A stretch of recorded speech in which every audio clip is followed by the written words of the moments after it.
Careful. Quick Manta for Dream to remove the dagger and the silence. Afterlife as well, backing off.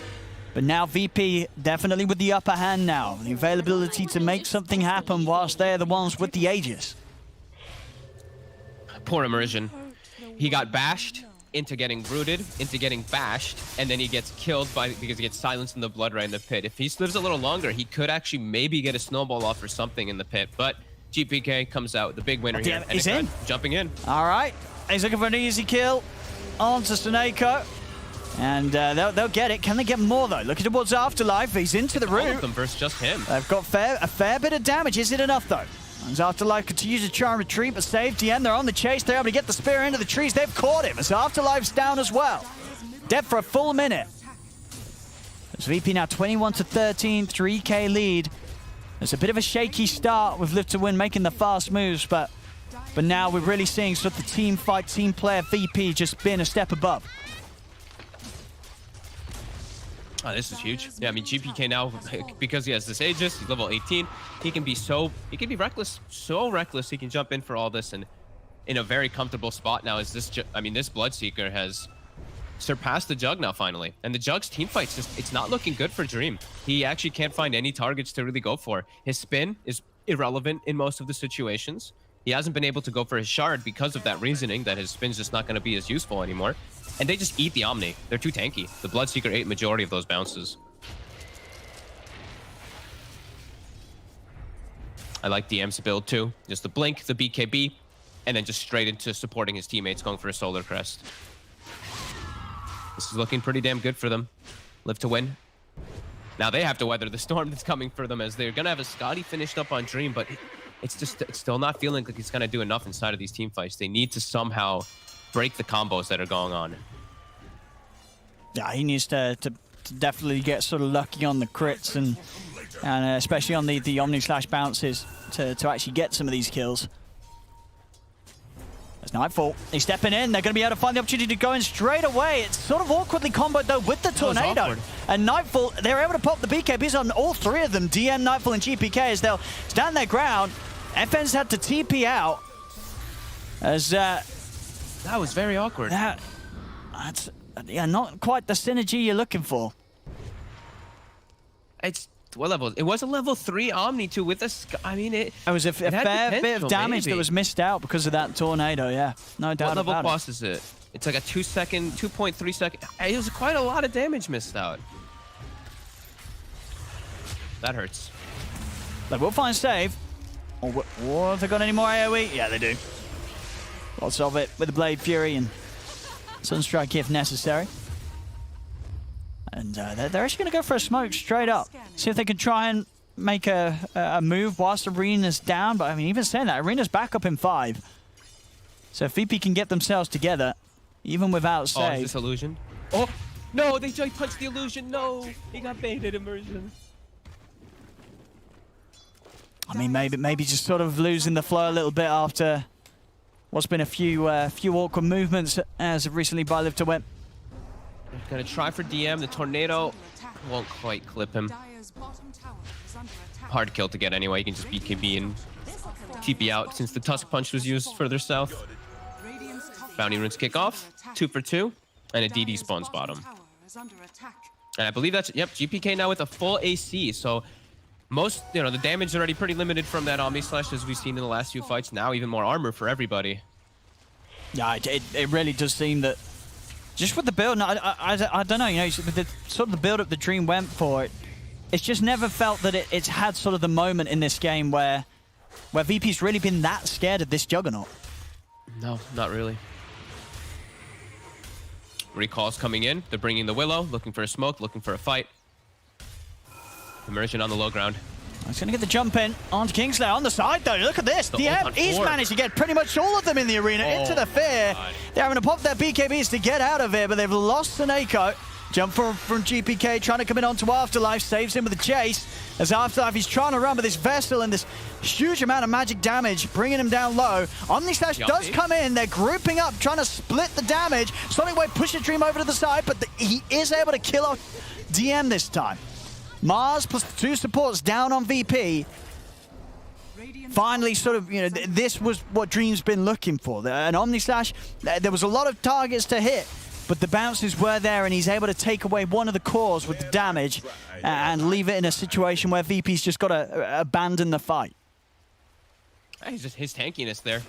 Just VP thinking that they can chase him and kill, they just get turned on. A little over-aggressive. A beautiful ult, too, from DM to kick it all off. He hit 4 of them right away, but yeah, the BKBs and just the resets, this Timber, still proving to be a nuisance. Maybe they have a bit of a lack of initiation on the side of Live to Win, but he's just super annoying because he's just in the midst of the fray at all times still.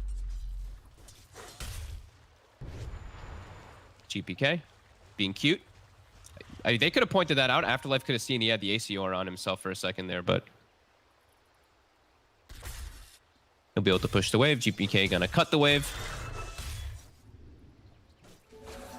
Still keeping it a very close game though here, 22-17. Yeah. We're seeing GPK's not changing, but adapting the build a little bit. He's going to be going for what at the moment a Daedalus, so he's a little worried about their physical damage still. He's still worried that the Jug is going to get online, which I mean, Dream absolutely is still getting pretty large after that last fight in particular too. Almost has an Aghanims, so they do still have to worry about some stuff in this game.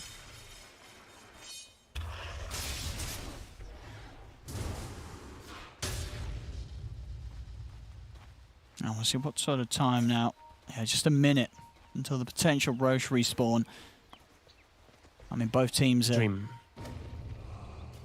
What's he got? Dream really wants. He just really wants. He just wants that Axe before that Roche does kick off. He's gonna finish it. So they have a minute to farm it. They're gonna guard him.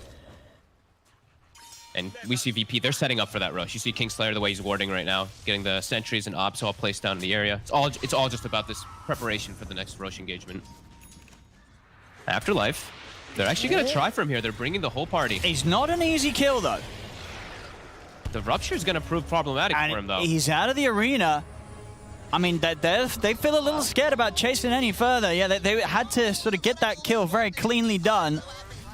Otherwise, he's going to be able to live long enough for VP to really question how much they want to commit for the Timber. And they don't. VP have to pull back from that. Timber probably has the best chat wheels for stuff like that, too, when you do mess with kill. He just taunts the hell out of you.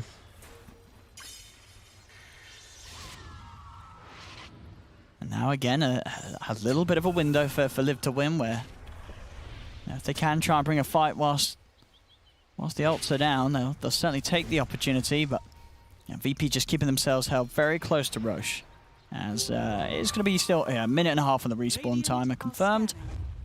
Live to Win, looking to make a hit happen before that. Dream is very potent right now. He's very strong now with his new Swift Slash at the ready. Absolutely, it makes all the difference. The Ags are just a huge step up in the potential damage output of this here in the fights. Immersion. Okay, not a little bit of weird blink, but he gets the ward on the high ground. All right. I'm going to come up with a counterplay. DM's going to drop the arena down onto the two of them. BKB popped by GPK. They're taking out Immersion. They're also doing a hell of a lot of damage here to Afterlife. This time, Afterlife cannot retreat. He goes down. Buybacks here from both supports on Live to Win. As now Dream, he's sort of in a very tricky position. He's completely isolated. VP, they'll be able to move over and take him down as well. Now Dream out for 80, as he's not going to be back up for the Roche respawn. And this was Live to Win also committing 2 buybacks there to maybe very wishfully have the chance of getting over and helping out their carry. They couldn't. It was too far, too deep on the enemy half of the map. As Live to Win taking a huge net loss there in that fight, now down 6k. I'd have to see the way that it all went off there. That was really weird. That was I mean, Immersion jumps up to get a ward on the high ground, baits his team to the left, and then Nightfall just eats the Omni Slash and runs it south. So the fight is completely split up. VP gets a Mars ult and a Fear on 2 targets. Oh, they're in? And then just isolates the Jug. Oh, and now they have so much time to clean up the base. Yeah, but this Abyssal done. Nightfall making quick work of Suneko. And of course, that's a very dead Crystal Maiden. No buyback on Suneko now. As they're going to have to try and defend 4v5, and even that's not going to happen for another 30 seconds. Jug's still down. VP having all the space to take the mid-racks and to back off and also look for the Roche. Yeah, they should have time to... And they already previously had set up all these wards. Kingslayer in the area, Immersion. He was spotted for a second. They did know he's in the area here. But they can just go into that Roche now. There's going to be no Omni Slash when he does even respawn. He won't be able to He won't be able to commit in time around there. Yeah, they did. I mean, immersion, he's got to do some steel play. I mean, he could try. Is he going to go for it? Yeah, GPK's making it hard. This Roche is falling too quickly. VP. This is going to be theirs. It's time to kill as well. Aegis and Cheese in their hands.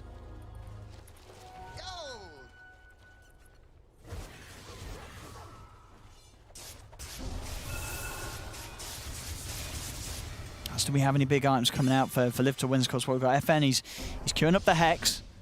Wants to make sure he has that extra opening against these BKBs that they're all sporting in the team fights, VP. His impact just feels pretty much, it's been gone for a long time on this Invoker though, versus all these BKBs. He can't make too much happen.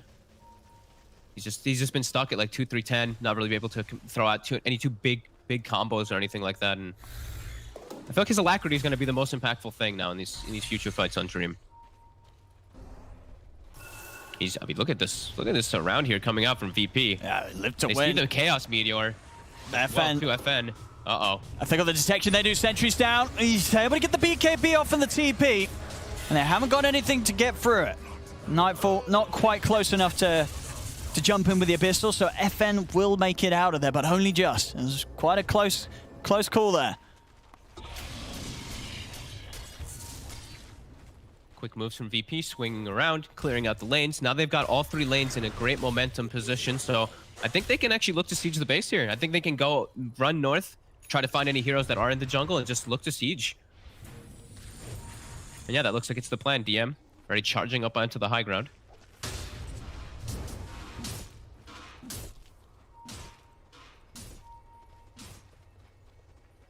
And Nightfall's Bloodseekers.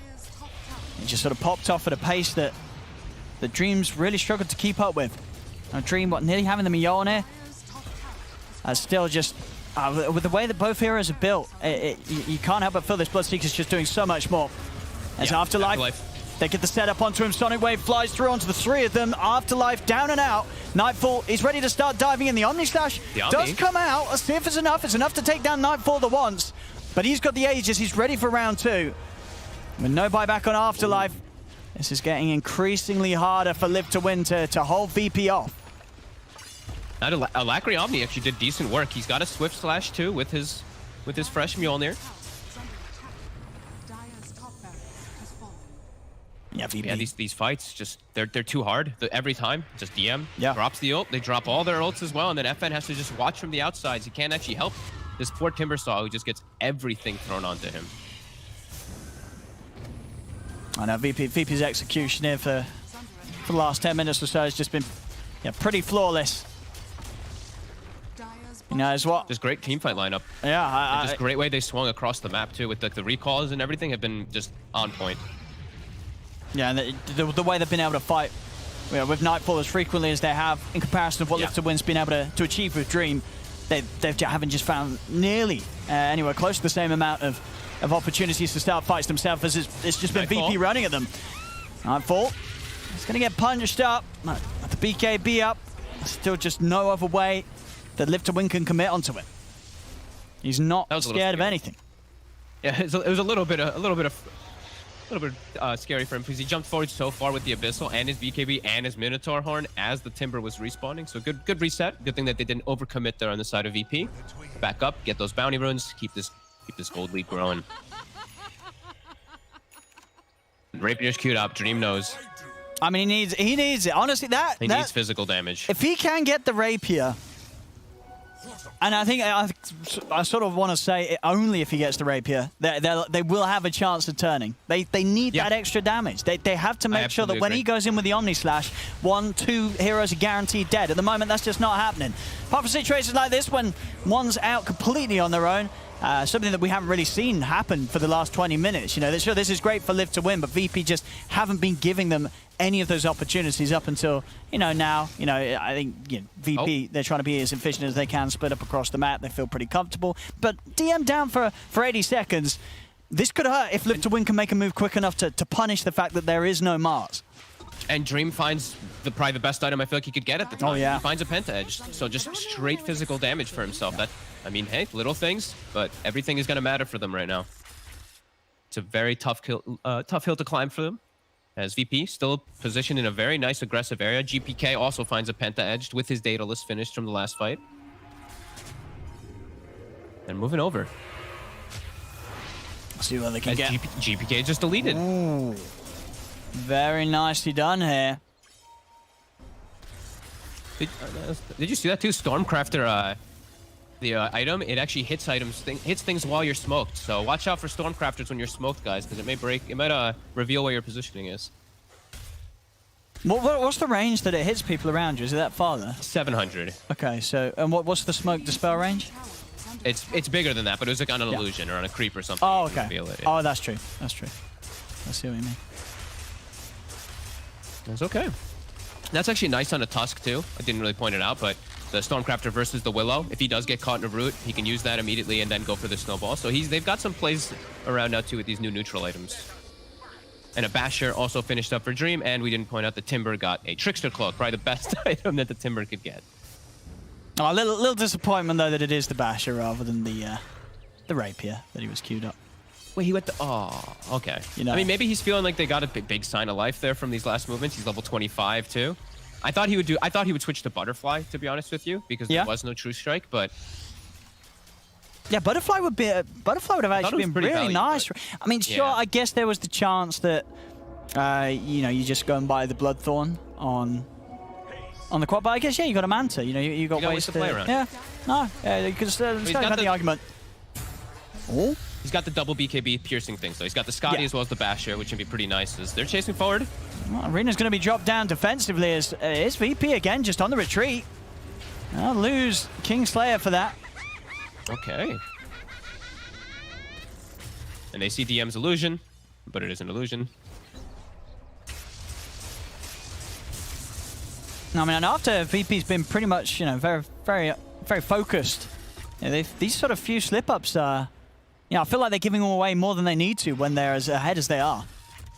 Yeah, because now it causes like a snowball event too. Because now, like, that's just while the Coddle's dead, someone else dies. Then Roche respawns. It can definitely prove to be a pretty good thing for Live to Win. I like how they're just sweeping across the map with 3-4 heroes, looking for anybody who's making that mistake. VP now playing more together, not really slipping up and moving in or else. Afterlife now he's the one who's split up. They're gonna jump in with the Abyssal. Spear into the Brambles as they'll take him down 100-0 with the jump. Maybe feeling, you know, after those last few moves that he was sort of safe to do so, but definitely underestimating and forgetting what VP had been able to do to him earlier this game. They're sitting on the high ground. Nightfall, he's stepping in. They'll come in with a slash. Is it enough? Not nearly. Not nearly at all. The Sonic Wave comes down, and now Dream's in trouble. He's got to run. He's going to go for the TP out with the Blade Fury, but the bash is there. Dream down for 100. And no buyback. Big crit onto FN as well. That's him out and down. There'll be a buyback from Immersion as they're looking for Nightfall, but Nightfall, he's just hitting them. He's just punching through them all. Immersion has managed to get him up to the cliff, but there is no safety up there. They've got to call it. There's no more buybacks to throw into that fight as VP will take this game one. As Live to Win definitely having sort of some signs at the beginning. Looked pretty solid from them. And then towards the end, so some nice moves, but overall, VP just the tighter game in general, and impressive to see with a lineup that could definitely have fallen off. It didn't. VP really found their footing. I mean, they just got that big fight around that bottom bounty rune. I feel like really kicked it back in for them, right? They were 5K behind. It was a little bit scary. Then they got this chain sequence of kills that evened out the game completely, and then they didn't slow down. They got their timings, and they just constantly they kept fighting as a team. These recalls, the Mars as well as the Willow, always finding these targets. Really nicely done by VP. It was some really good team fights and just good ways to secure themselves that little bit of a fearsome mid game. They did it perfectly, because if they start to fall too far behind there, you can definitely see that dire lineups also just taking control in the later stages if they have that lead. Yeah, absolutely. And yeah, Nightfall on his Bloodseeker. We saw at the beginning he was having a tough start. You know, a couple of pickoffs from Live to Win in the early laning stage where he was trying to find somewhere on the map. But by the end of it all, Nightfall had he'd zoomed straight to the to the top of the charts there with his play. Top stuff here on the Bloodseeker. But there we go, ladies and gentlemen. VP are the winners here of Game 1 of this best of 3 against Live to Win. They are the the winners indeed. Thank you so much, Odie, Pixel, and Fogged. And an applause for my panel apparently as well. I mean, it was very well played by Virtus.pro for sure. We're going to break that first game of the series down after this.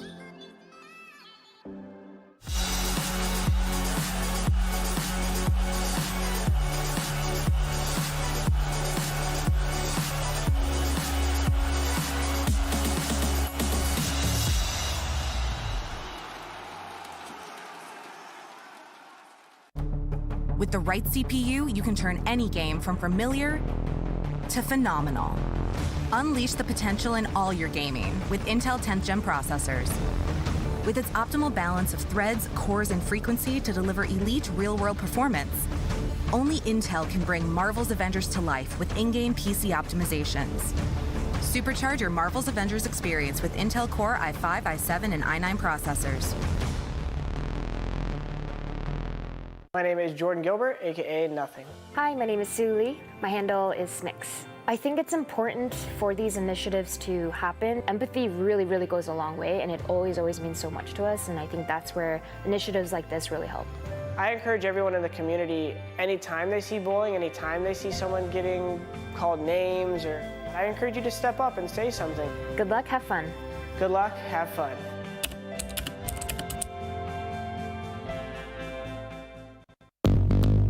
What's your style?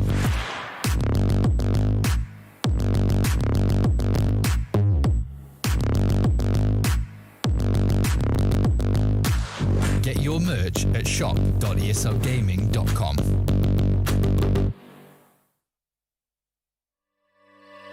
Look above your head at the moonlit sky.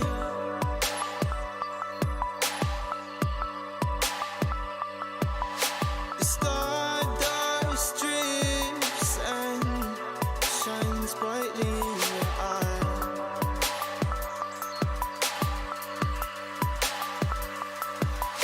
So baby, stay with me where the sun doesn't go down, and we will drift away until the day the world stops spinning.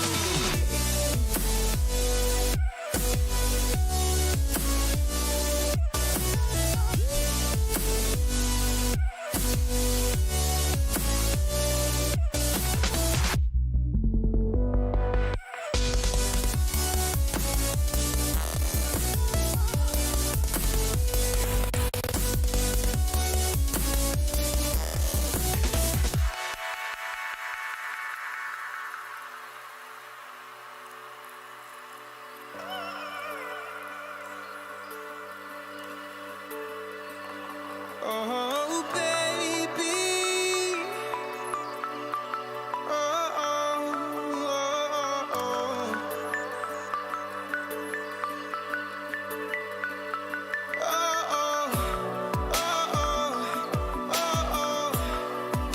yeah,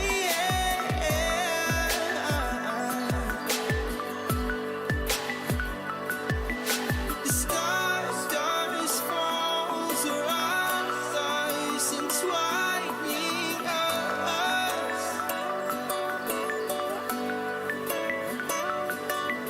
So baby, stay with me where the sun doesn't go down, and we will drift away until the day the world stops spinning, spinning, spinning, until the day the world stops spinning.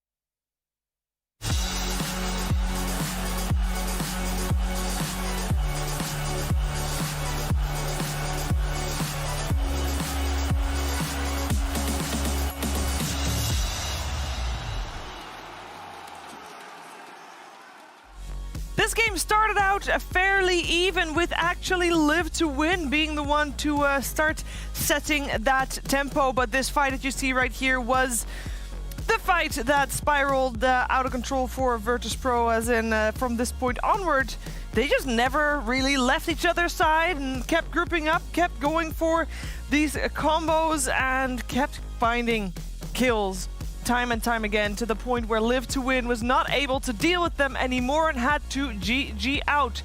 VP taking game 1 here in this upper division CIS DPC League series. And of course, you're watching ESL 1 powered by Intel. I'm here with Cap and Moxie. And Moxie, you said it from the get-go. You thought maybe the draft was a little bit better for Live to Win, but VP, and proving here too, the better team. I mean, we watched earlier on in the game, it looked like Afterlife was like nigh unkillable. This guy was just throwing his weight around just everywhere that they didn't want him to be. But you have too many bad team fights that come up. You have a couple of these small skirmishes and they start to gain momentum. You start to get those item timings back on track. And then all of a sudden that one, you know, little part of your draft that you thought was going to give you the advantage, it's not enough anymore. And that's exactly what happened. I love the fact that Live to Win played so aggressively in the first 15 minutes. I found it very impressive. I thought their coordination and their movement around the map was like very top tier.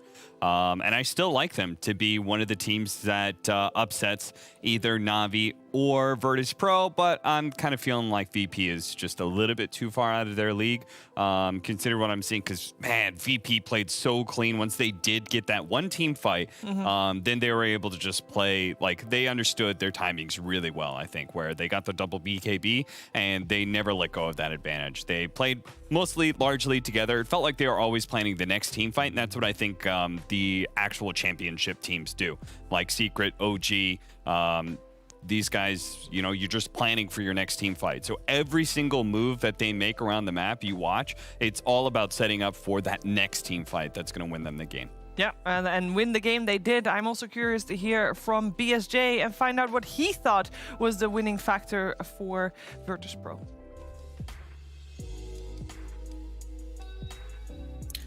Thanks, Shiva. For this game, I would like to highlight what Cap was talking about with some clean moves from VP that helps them come back from an early deficit.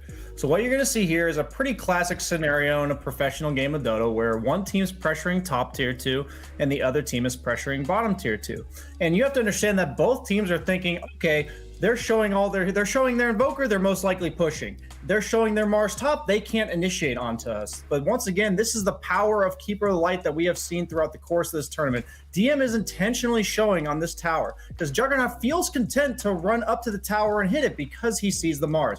Queen of Pain ults to initiate, Mars gets recalled, immediately following up, and we've been seeing a lot of teams get caught out of position by just this swift movement around the map and basically getting all 5 of their heroes in the same place at a rate that's much quicker than what you're expecting due to the limitation of TPs. And this is the second engagement that VP takes in their favor, but I think is really crucial to them taking over map control. This is basically step 2 for me, and now we're gonna go into step 3. Where run it back. They're pressuring tier 2 top, enemies pressuring tier 2 bottom. But in this case, since they're slightly ahead, they're going to take the tier 2 first. And they're going to make a really cool move that you guys can maybe apply in some of your pubs, where they're, instead of like sieging tier 3 here, they have no intention of actually going high ground. I assure you they are communicating, let's force some heroes back. We see the TP from the Timbersaw and the Crystal Maiden. They now know that any engagement they take out on the map is going to be favorable numbers for them.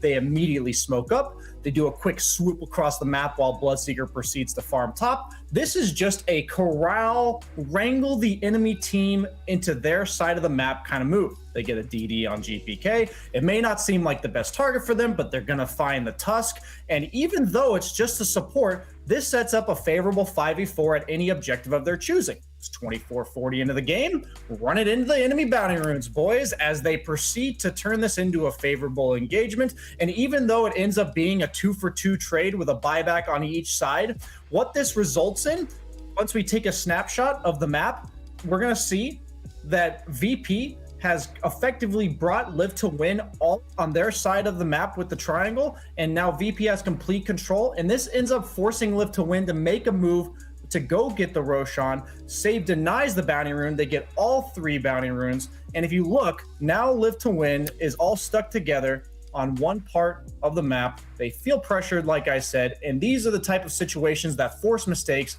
GPK ends up sniping the Aegis away from them, and this is what I believe was crucial to bringing the game back for VP. Thank you, Brian. And yeah, this is obviously it's the first game of a best-of-3 series. Moxie, when like Live to Win in this situation, how do you adjust to the next game? Oh gosh, that's a really good question. I think you just have to draft a little bit better, draft a little smarter, and you know, just make sure you don't fall into Virtus Pro's traps. Don't fall into the traps of Virtus Pro. It's simple advice. Let's find out if Live to Win heeds that advice. We're gonna go into the draft of the second game after this break.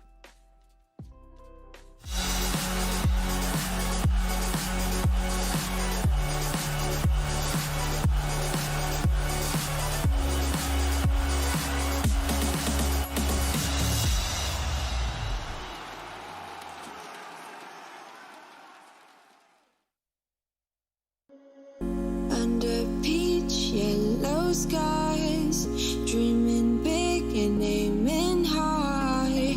Name the clouds passing by, wishing we run away. All we need is our passports, baby. Leave the rest in our troubled minds. Let us go down in laughter, baby. Trying to figure out what we're after. We're never heading back until we're older. We couldn't care no more, not any longer. Under peach yellow skies, we keep on searching, but we will never know what we're after.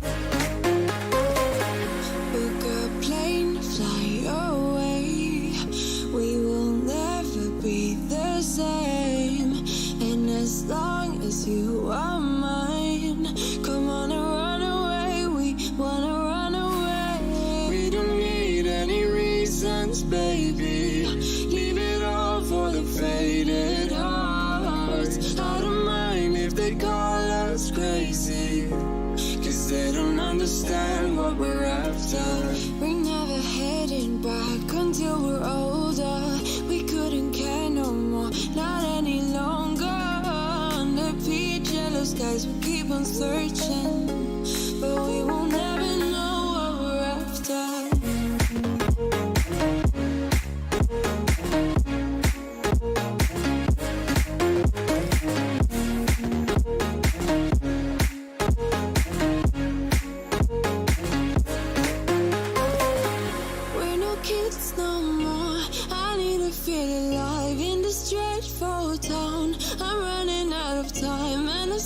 You're mine, I wanna run away.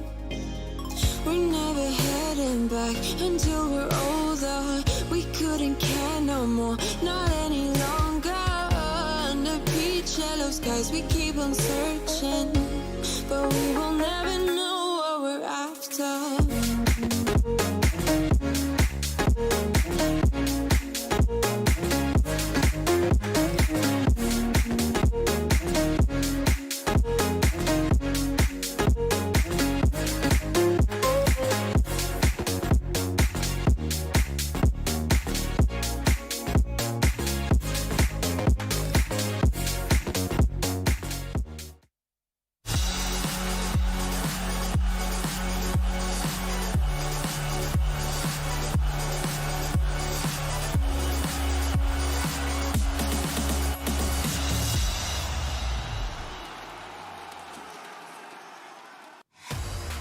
The second game of Virtus Pro versus Live to Win Upper Division CIS DPC League coming your way here at ESL 1, powered by Intel. And this game, Live to Win has to step it up. If they want to get a W out of this one, they got to force themselves to the third game, got to force VP to the third game. We also have Brian joining us on the big screen for the draft, together with Cap and Moxie here, and we are ready for that second game to begin. And Brian, we just want to see Live to Win maybe draft a little bit more clever, maybe get a little bit more advantage on the laning stage. Where do you feel like they should focus on?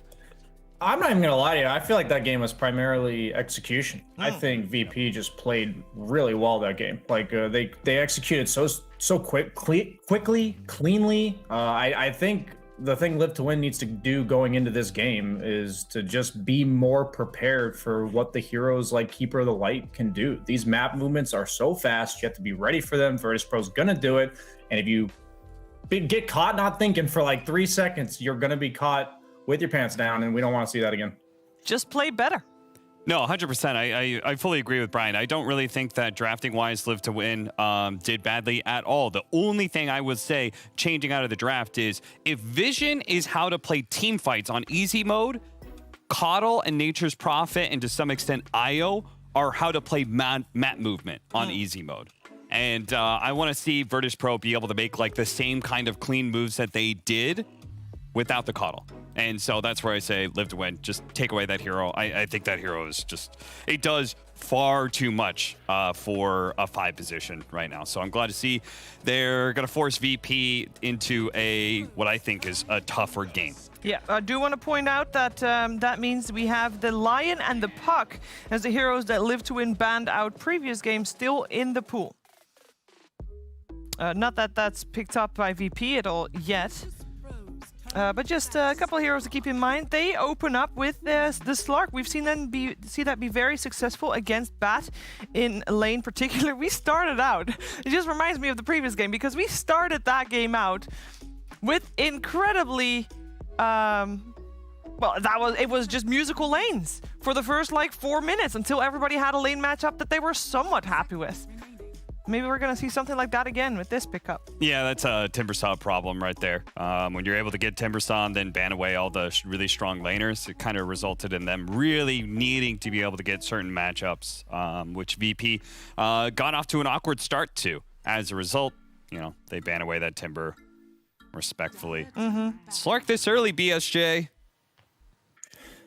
I've been a bit skeptical, but the fact is that I believe this meta is all about pushing lanes. The problem with Slark is that usually his way of pushing the lane being dark packed means that he's like taking way too much damage to effectively push the lane. But Batrider is one of the few lanes that he can actually push it out, create some pressure, maybe force some rotations, and basically just get really good farm. It's one of the few lanes he'll freely farm. So the fact that Batrider is so popular, I really do believe it's the only reason Slark's picked at all. He's just such a nice hero for the vision game, too, because the way that the ult for Slark works, it can tell you when you're underneath a ward, it can tell you when there's a Nyx nearby, just because it's deactivated.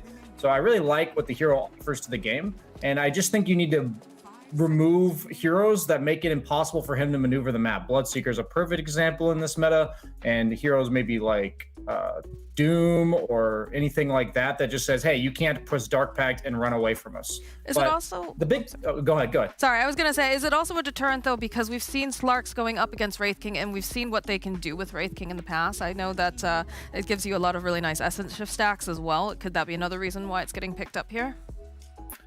Yeah, I think a lot of the good meta carries are also not too enticing to pick into Slark. It feels like a lot of teams are prioritizing Nyx, Timbersaw. Slark also works here, as you said. Like, it blocks maybe 15 heroes from the game that they just no longer want to pick. And when you're drafting, since you only have some limited bans, it's really nice to have that in your repertoire.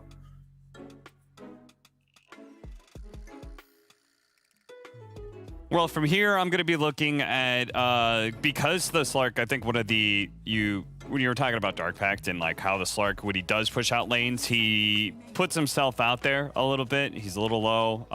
Heroes like Quap, I think, are another good option of just being able to like a severe amount of AoE burst damage that makes the Slark feel uncomfortable pushing out lanes, you know, whenever he dips below 3/4 of his health.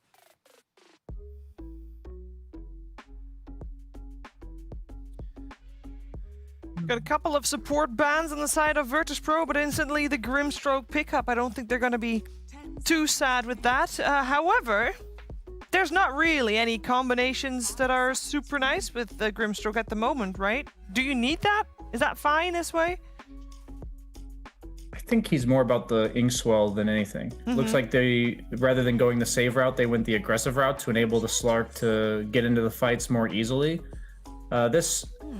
It basically allows them to have greater reach in the mid game.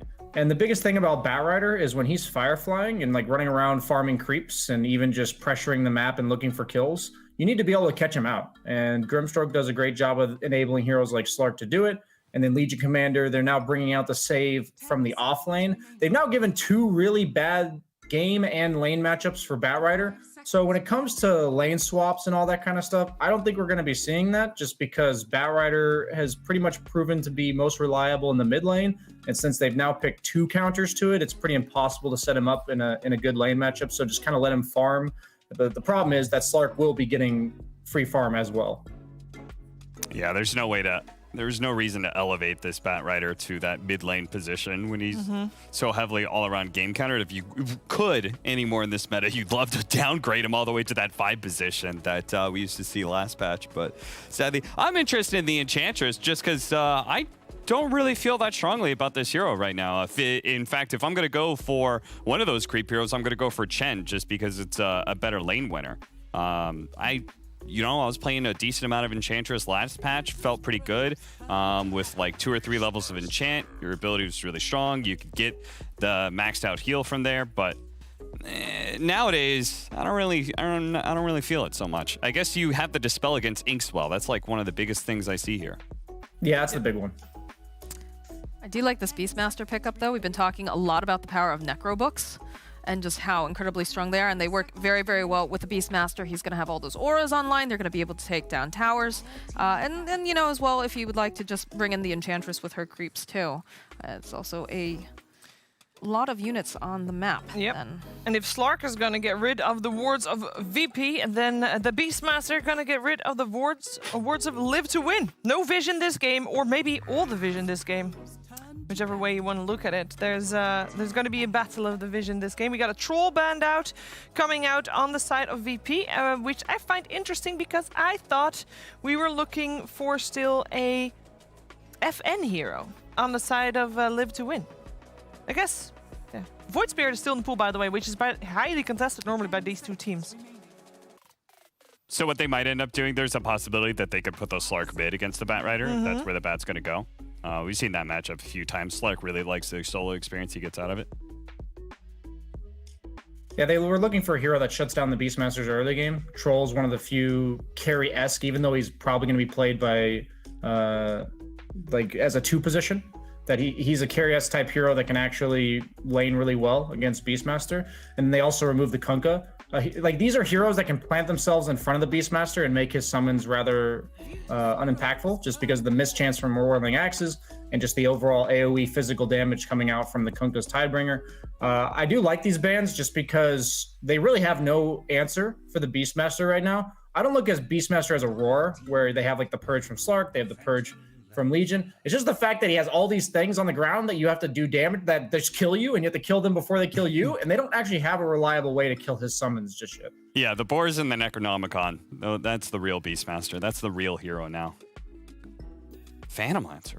Oh, the classic for Epileptic Kid.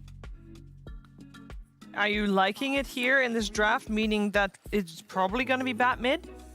I mean, I thought you always hated that matchup of Legion Commander in lane, but I don't know. They probably needed, there was 1 or 2 ways, right? They needed to out carry or go for some sort of like all in where they picked up like a Lycan Death Prophet or Leshrac, where they just mowed down towers and ended the game by 25 minutes.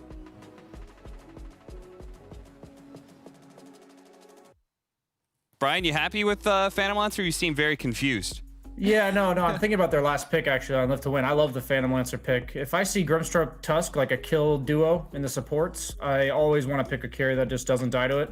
And right now, PL is really reliable for that. It's a really good carry matchup against Slark. Slark likes really long fights. The one thing he can't afford to have is no mana, and PL does that very well. The thing about Legion in the lane is it's more so like who's the follow-up to Legion. That's the problem for PL rather than Legion itself.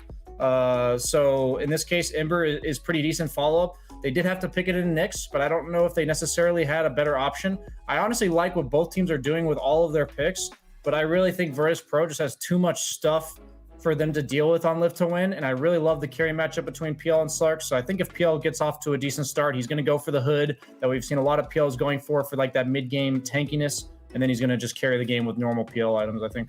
So you're feeling VP's got what it takes to take this as a 2-0? Yeah, I think they executed that first game really clean, and they've got the natural win condition this game, so I think they'll get there again. All right, thank you, Brian. We'll come back to you at the end of the game. Cap, on the same page, a little bit more hopeful for Liv to win?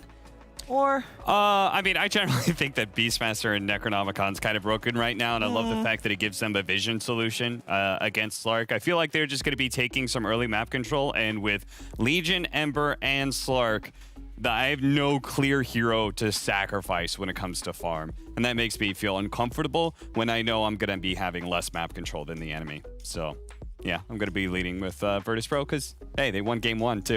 That's very also convincing safe. as well. How about you, Moxie? Again, you see those Necro books and you just think, you know, with a Beastmaster on your team, it's just, you're going to take down towers so fast. They're going to be making a lot of moves. Cap brought up a good point about the vision. You also have a Nyx Assassin who's going to be able to be running around with the Bat Rider and finding these pickoffs. So I just think that they're going to be having too much momentum to really actually get a good, strong footing for Live to Win, unfortunately. Well, everybody here is painting a very negative picture for Live to Win, and I am very curious that perhaps maybe our commentary team can paint him a little bit of a happier picture. Maybe they can see how that third game is going to get forced out. So let's head over to OD Pixel and Fogged.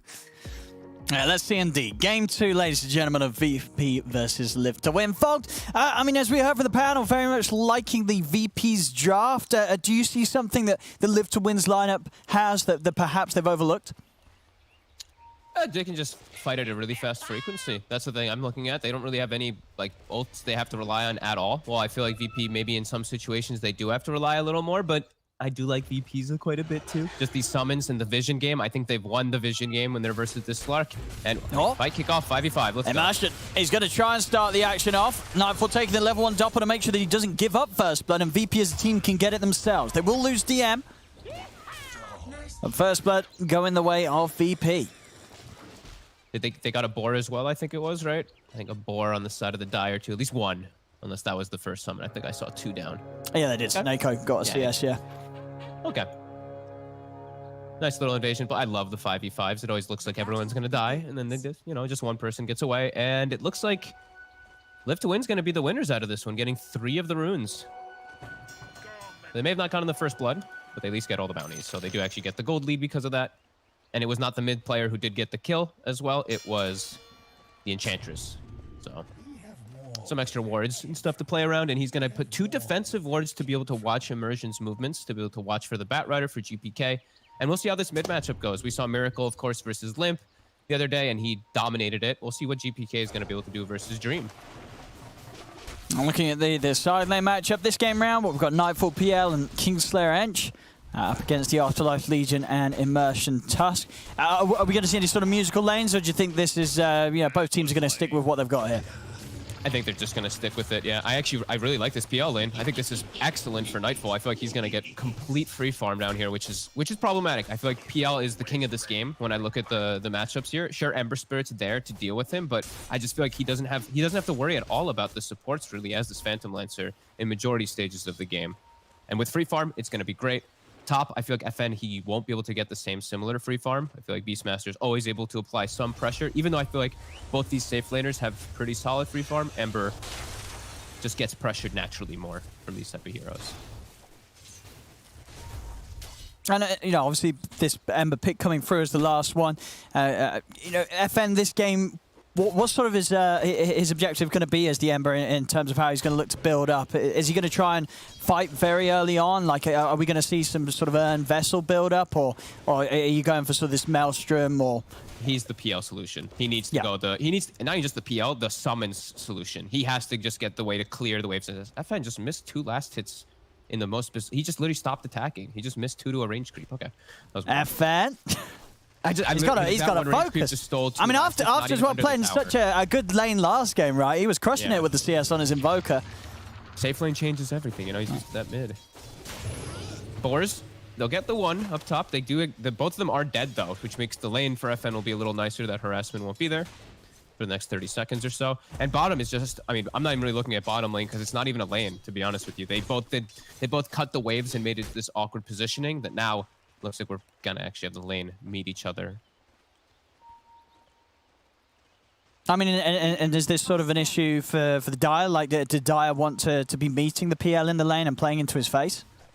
No, not really. They actually can't slow him down or contest him at all. And the Enchantress is actually quite frustrating for a hero like Legion Commander. You just get poked every time, and it's a lot of damage that does go through, and they can't threaten at all. I think I actually love Brian's point. I never really thought about it that way, but when you're, I guess, you know, when you're playing the carry so much, you think about this is. It's not the Legion you're afraid of, it's the follow-up. And the Tusk follow-up, just he doesn't provide anything for the Legion Commander. I mean, to the point where does sort of the Tusk need to stay down here at all? Or he's sort of better off with the Legion being alone? Up top, Lucy save, get gun on. I think he has to stay down here. I think he has to just be able to pull waves and everything. It's going to hurt Immersion's game a lot, though. I feel like this Tusk is going to be level 1 for quite some time. It's just that they can't swap the lanes because they can't put the Grimstroke versus the Enchantress. They just can't have that. So they have to keep the lanes as is, and they have to have this Grimstroke up top to post kill threat onto the Beastmaster with the Ember.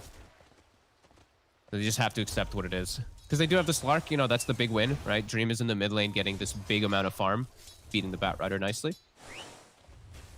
Can't win everything.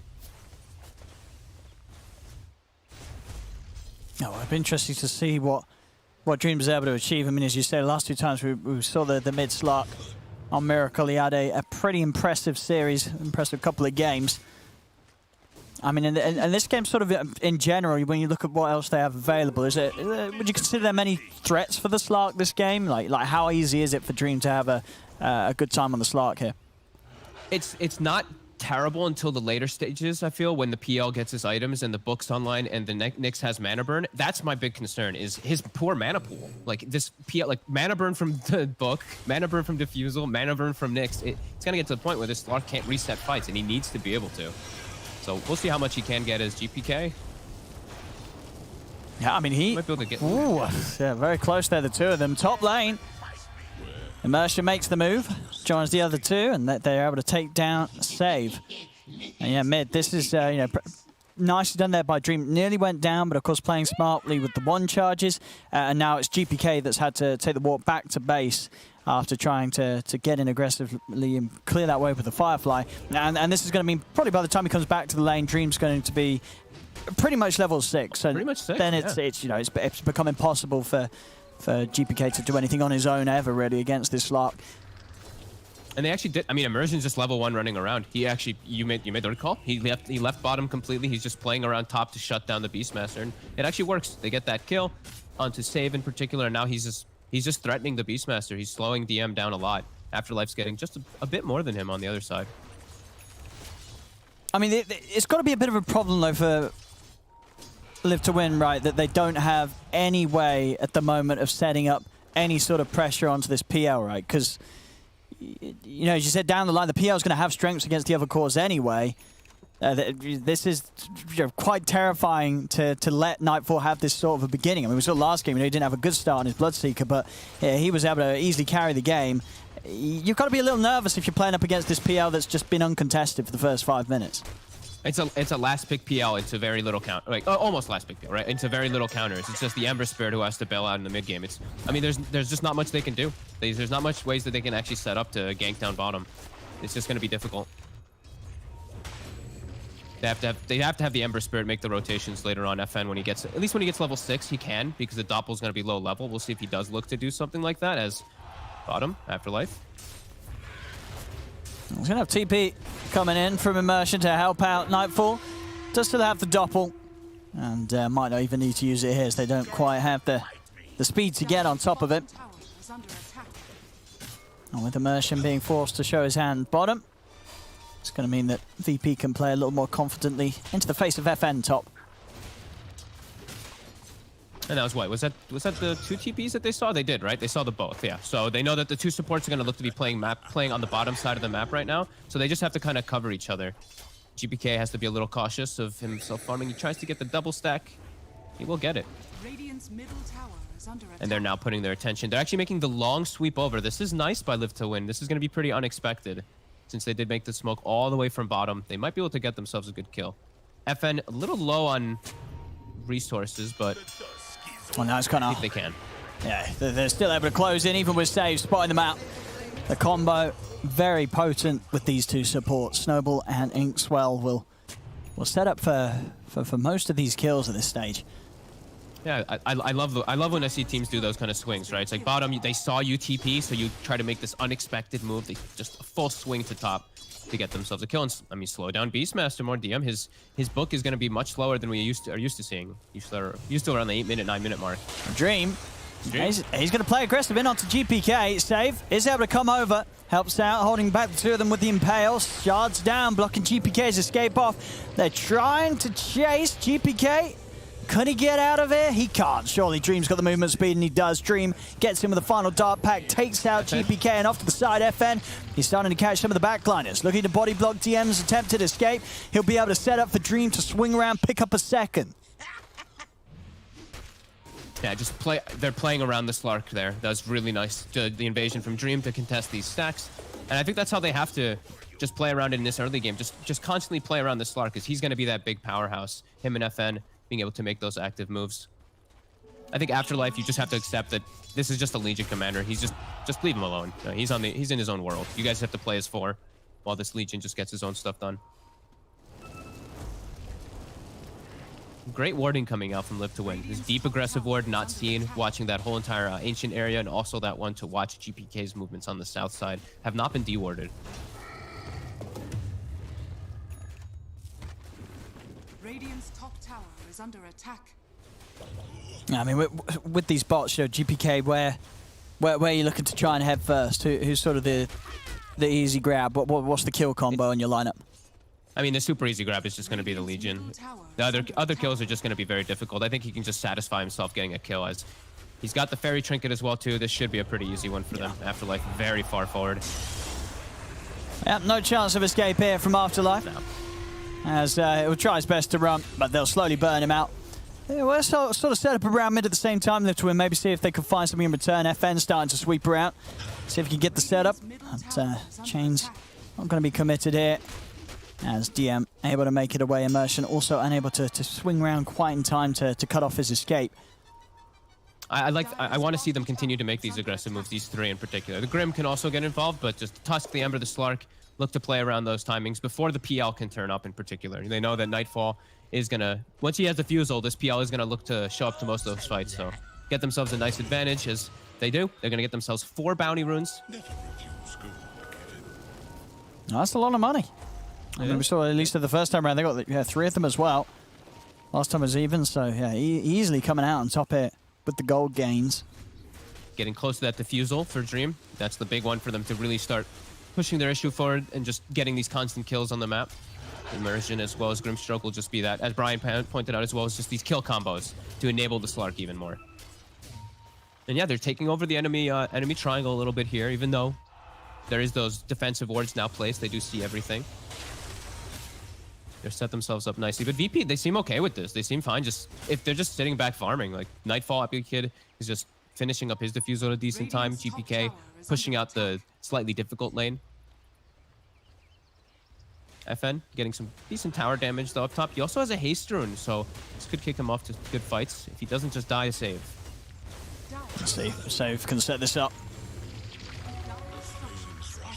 So yeah, he's got the haste, so he's going to be quite speedy here, FN, and actually already just getting in past the tower. They're trying to make a move onto DM. DM turns, drops the Roar down, follow up Impale onto the 2 of them. They're taking out Immersion. DM into the trees, jumping forward though with the Remnants. FM's able to finish off the kill. Over on the side, Dream comes in with the wraparound. He's in onto the Enchantress, turns towards Save, but extra TP's coming in from VP now. Dream having to use the rest of the Shadow Dance to get out of here. Change does catch onto the PL, but GPK is able to get in range for the lasso. Grabs back Dream. As VP getting dove aggressively there by Live to Win. are able to definitely make them pay for it, getting the big kill at the end of it all, taking down Dream. He's got his defusal finished up, but those deaths really do hurt, especially when the PL's now got 20 seconds to farm while you're dead. Some nice aggressive moves, but good rotations from VP, at least to get themselves back in it. As GPK, he's actually okay. GPK's going for a hood for himself this game. Kind of trying to get a little bit tankier versus that early magic damage that comes out, and they're actually setting up for bottom. Afterlife, Save is already on his way down. No save. He's got the control, Dream. I mean, Dream's trying to help out, but Afterlife's already dead. Can Dream get anything here in return? He doesn't have Shadow Dance to rely on. He's just fighting on aggressively into the Firefly. He's out to the side, backups here. FN, he's ready to jump forward, chains down the two of them, catches GPK, and with a roll around from Immersion, they also a takedown save. And that's, I'm always hoping to see them, like we were mentioning earlier, is they have this 0 cooldown lineup. So love that they make the move down there, even though offense a little low on Remnants. That's probably the longest cooldown they have. They punch back immediately, no hesitation. Since VP, they do have to wait. They have to rely on Lasso. They have to rely on Vendetta as well in some of these setups. They'll live to win. 3K gold lead after this quick moves in the last few minutes. And immediately they swing over to mid. Just keep the snowball going. Keep the Slark enabled. Keep him making moves. So sandwich around that mid lane. GPK. Lasso up in just under 20.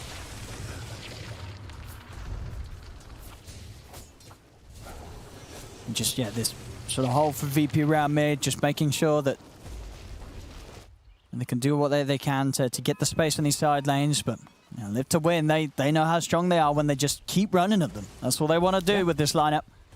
No downtime. They'll run through the books, but DM is very far forward. An easy kill setup for them. He's incredibly dead down here. No escape for DM. It's Dream. Getting as much done as he can here with this diffusal blade timing and continuing his build in a way that, yeah, just show that this, like, there's going to be no stopping Dream. He's just going to continue to run from lane to lane towards hero to hero, and barely sort of spending any time stopping a hit creeps. He's just looking to hunt. And they did a good job of getting, they got both towers really pretty at an early time. Like, look at their lineup compared to the VP lineup. You'd imagine VP is the one probably looking to get those towers early on, but because of these movements, live to win. They might even get this third tower early on. Super deep aggressive wards, and we did say how this game is going to be a lot about like vision control too. With all these towers, they're starting to control that pretty nicely. All of VP turns up though. This one they don't want to lose. They bring all 5v5 in mid. Being a little careful about jumping in under the tower. That they know now that VP, they've brought their whole lineup here to hold the defense. Look at this swing too. They pop the smoke and immediately draw the line to the bounty rune top. Save. Trying to set up for FN. FN. They've got the opening. He's able to get in with the Lasso GPK. FN. Oh, he's going to be saved though. Afterlife comes across clutch to give him the opportunity to jump out, turns around the duel, wins it successfully onto Save. They move it onto Kingslayer on the back. We'll see an attempt here from the PL to try and turn things around, but the Soulbind is locking down the two of them. FN jumping in over aggressively though underneath the tower. DM has the Roar saved and ready to pop on it. As it looked to be I mean, you can sort of hardly blame him for that jump in there. The two of them, GPK and Nightfall, soulbound together. It looked like he was going to be able to get in and burst them, but DM, as soon as FN's jumped forward with that Remnant, he's just completely stunned by the Roar. Afterlife bailed him out of a bad scenario in the first place too. He saved him with the press the attack initially, and then FN makes the fight actually decent for VP. And VP, they get to keep this tower alive. Now DM's enabled to get his book 2 online too. And that's a painful death. They can't lose those type of fights. I mean, look at it. Look how tempting it looks. This Bat Rider just a Remnant or two away from death, but it wasn't enough, that Remnant.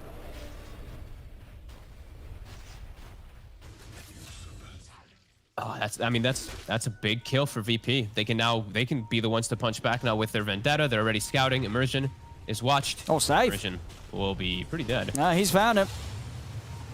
He'll buy himself a little time in the Snowball Dream. Just watching from the side. He knows there's nothing he can do about getting in here.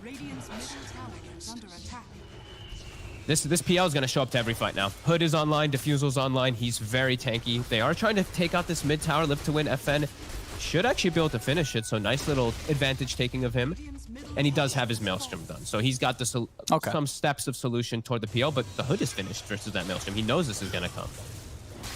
Top tower is under attack. Dire's structure. Yeah, they're going to really rely on just sort of enabling Dream as well, just allowing him to stay on a target so they can get sort of that slow build up and have the damage to take down some of these heroes. As VP, that's a good swing. Yeah, they're going to be able to catch some of the backlines. They find Save, silence down upon him, but it's able to take it off and get the Spike Carapace, wasting some of the time at Dream's Shadow Dance. Over to the side, brawl down into the onslaught of this PL moving in. Soneko falls in a second. Immersion trying to turn for DM, but the shards won't quite grab him. TP over from Afterlife. FN jumps in with a sleight of fist to finish off the kill, but now he's getting slowed by the boars. Can they get him out of it? Press the attack being offered up to try and help, but Nightfall's over. FN's got one more sleight of fist, but Nightfall is in on top of him, takes out FN. Nightfall's still good to go. This full HP Phantom Lancer could end up just cleaning up. Dream's out of mana. Dream's trying to run. Immersion is trying to block him off. The shards, it's not going to be enough to keep Dream safe as the Doppelganger in aggressively from Nightfall allows him to stay on top of the slug. He's going to start turning towards Afterlife. I mean, this PL, it seems to become a bit too much of an issue here as they're struggling to deal with it. Save coming across, takes out Afterlife with the Vendetta hit. Nightfall able to kite the Inkswell Stone off to the side, sweeps back in onto Immersion as this PL certainly looking a little bit spooky for Live to Win there, even in situations where he's heavily outnumbered. They just can't quite deal with him. They can't put any attention onto him at all. He just freely went from target to target in the fight. Save 10 HP. Oh my goodness. I mean, he should be dead. Oh no, he's not going to go in for the slight. FN learned from his mistakes. He's like, I'm not chasing. He's learning. I'm not going in like that. FN has to be alive. He has to stay alive longer in these fights too, because he is, as we mentioned many times, he is the PL solution. He's the way to clear out those illusions. Yeah. These illusions ran rampant. Dream, he popped his Shadow Dance so early in the fight, it was actually him running the entirety of the fight from that PL pretty much. This Nightfall Epi Kid taking over completely as he's on his way toward his next item because of that. 5-0 and 5, where it looked like a beautiful PL game is now starting to really kick off, and we're seeing it. I mean, yeah, that's the thing, as you said at the start. I mean, what do you even do as the Slark in these fights where the PL is alive and you're entirely drained of your mana? You know, you've got no ult to rely on. You can never stand and hit back, and you can't really itemize either to be good against the PL as a Slark, right? You're not really a carry or a core that wants to be buying these illusion-killing items. No, I mean, that's why they have the Ember as that last pick, right? He can't actually go for any solution for his build. He's buying just a Scotty, so I mean, like, that's going to be pretty nice. Just this enormous mana pool. You know, he's got 1,200 mana almost, so maybe that'll be able to help him out. But yeah, I just watched him last fight, just literally running the whole time. So FN, we have to watch him to be the one to really be that stable rock to deal with the PL illusions. He cannot die early. He cannot let his mana pool go down. I mean, to the point is, if FN does die, you think the fight's sort of just over if the PL's in the midst of it? Oh, I think if the PL's not like half HP or less or low mana or something like that, and FN dies, this fight is going to be disastrous for the side of Live to Win. A Dream. Just going to head up here to the high ground, but man, VP, with all the info they need, they're choosing when they want to take the fight.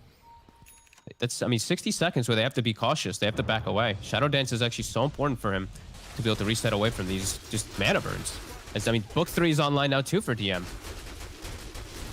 And I believe, okay, not the Manta just yet, but soon onto Epikid, onto Nightfall. So he's going to have even more ways to create more illusions and more protection. He's just leading the charge a bit. Problematic for Live to Win.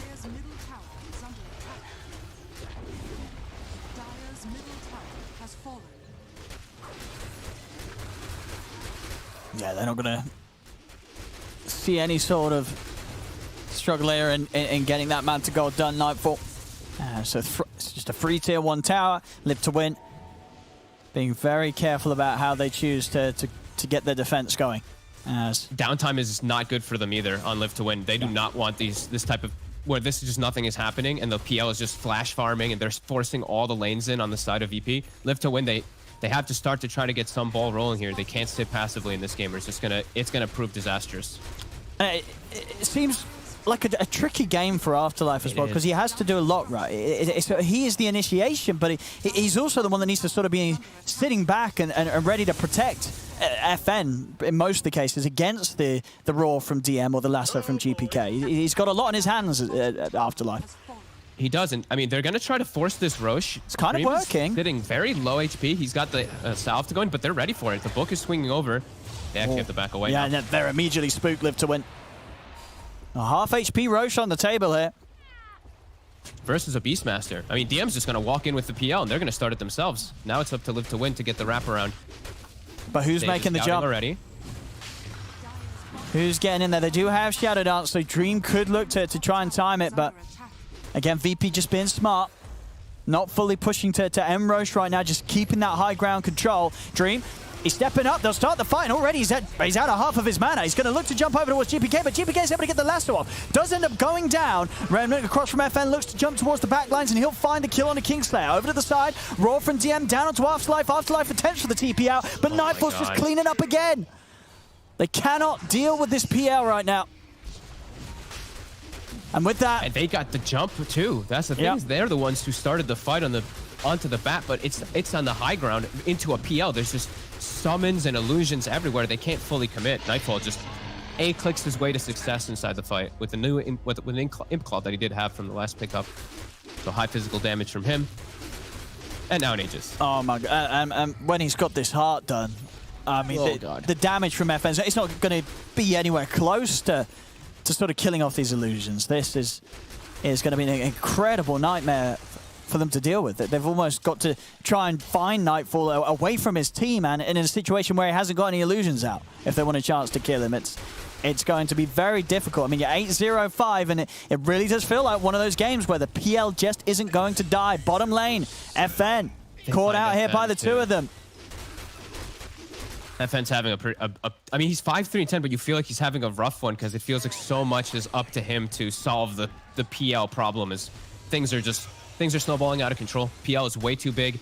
They have a hero that's just kind of useless, right? Afterlife, like as you mentioned, the Legion there's not much he can do as this hero in the game. They're just starting to get sandwiched on too. The books are constantly being summoned. The map control is just disappearing very quickly, and they have to just avoid all these fights now, which is not what their lineup ever wants. The position their lineup never wants to be in with the Slark. I mean, what's sort of the game plan from Live to Win in these fights? Like, are they telling Afterlife to try and find the jump to initiate, or are they telling him to sit back and sort of let VP come to them and just be ready with the save? Like, what's more important for Live to Win to have a solid chance of winning a team fight? It feels like he actually has to be the ones to start the fights, but even if he does, like there's not great targets. It's just the army. I feel like there's not one thing that's gonna solve their problems because it's all now just kicked off at the same time. It's like the illusions plus this book. I feel like the draft just feels really hard for them to actually do anything about all this. Because the vision game, as you know, they picked the Slark to kind of counter also, but the vision game from VP is just overwhelming for them to deal with. So they can never pick and choose their battles, really. Like that last one, they forced the issue onto the high ground, which is what caused the disaster for them as Dream. It's low on mana on this Slark. He's opting to run, I guess, yeah, couldn't go for the TP because save is around with the Impale. Afterlife, he's got a blink too. He's getting stalked. They'll be able to disengage though. FN does at least have a BKB, but he just feels like he's so underfarmed now. That'll help at least versus some of that like mana burning stuff like that. But yeah, his damage it's not going to be there at all versus this PL. Yeah, the heart's done. It is. Yeah, 25 minutes in. I mean, he's just massive on the PL Nightfall. I mean, he had a brilliant game one on the Bloodseeker, and again, looking to really outdo himself here with the showing on the PL as. It's his specialty, right? This is one of his heroes, as we see the Platinum here. Platinum PL, he loves his illusion heroes. Epileptic Kid. Dream's out of mana. Charging in. Pretty much. He's got to run. I mean, he knows you can see, of course, with the Aegis as well. He could just go in like this, split the team up, leave heroes alone as Immersion is dealt with by the rest of VP. And they're bringing in the bottom lane, ready to start taking further tier 2s. It feels like there's just nothing that Live to Win can do. I feel like they hit their limit in the game earlier. They could not lose those big team fights. They couldn't lose momentum of this game. With their draft, it's a full momentum draft with the Slark and the Ember versus this PL. It's gone to a point of just completely out of control. There's really no solutions unless VP just makes pretty much massive mistakes. This PL is just way too big and way too comfortable. Dire's bottom tower. No, 2900 HP to get through now with that heart.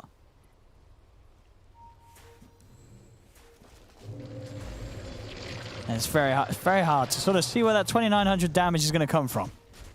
As you know, it's just sort of the supporting lineup around the cores. You know, they're not really heroes that offer any sort of significant burst damage or sort of over time. It's a lot of control. A lot of control, really. I mean, on all 5 of them, right? They've got the means to lock people down, but they just don't really have the greatest of team fights, and they don't have any sort of insane amount of damage output to really commit on anyone, which is a little bit weird when they do have a Legion lineup. You normally expect them to sort of have some killer hero to back up those openings. As top, Dream, again, just having to run out of here with the Shadow Dance. But very nicely done there from Save. Not the easiest hit in a Shadow Dance, Slark, but Save, he's got it on lock there. Excellent at hold of the stunt. You even see like how much the mana burn does because he built the Scotty. So that int is extremely high. Nyx is just loving life too. Mana burns him for like 600 there. Yeah, I mean, it's again, I think that this game's hard for Dream as well. You know, last game it was sort of like a question about his build. I think this time around, I don't really know what you would build on Slark to make this game any easier. I think, you know, unless you were sort of going to be doing a miracle and dominating completely from the start, you fall behind against this PL and your life's just going to feel pretty sad playing the Slark this game. You're going to be pretty helpless. Yeah, there's literally nothing you can do, honestly. They had to just not lose those fights. It sucks to say it, but they just have to watch their base get destroyed because they have nothing to clear this out. As mana proves to be a big issue for a poor Slarky hero. As VP back away, look to finish up their next set of items. I think the butterfly on the menu, at least for the PL very soon. And he's already had such a literal flawless game. Feels like this might be a last effort here for Live to Win, smoking out, try to catch something and maybe get the ball rolling, get some Slark stacks and just try to find a 1-by-1 kill scenario. So that really feels like it's the only way. But VP, they read the situation, they smoke themselves, and they're gonna look for the fight. This PL is going to destroy this fight. Yeah, I mean, Live to Win's got to find some insane jump. And GPK wouldn't be bad. That could be decent. Yeah, he's got a BKB now, though, so he's pretty survivable as well. Yeah, that's true, unless they do find that duel. And now, you know, it's VP on the high ground in the superior position. They get the smoke broken. Yep, smoke wears off, too. Illusion scouting them out. Middle barracks are under attack. Dire are scanning. Actually, dropping the scan on themselves there. A little suspicious of maybe someone being around with Invis, but obviously not the case. I think their smoke did come out because of time rather than anyone touching it. So not able to find anything with that Live to Win. They've got to get back to base and really just start to gear up for the inevitable of trying their best to pull off a high ground defense against VP's push.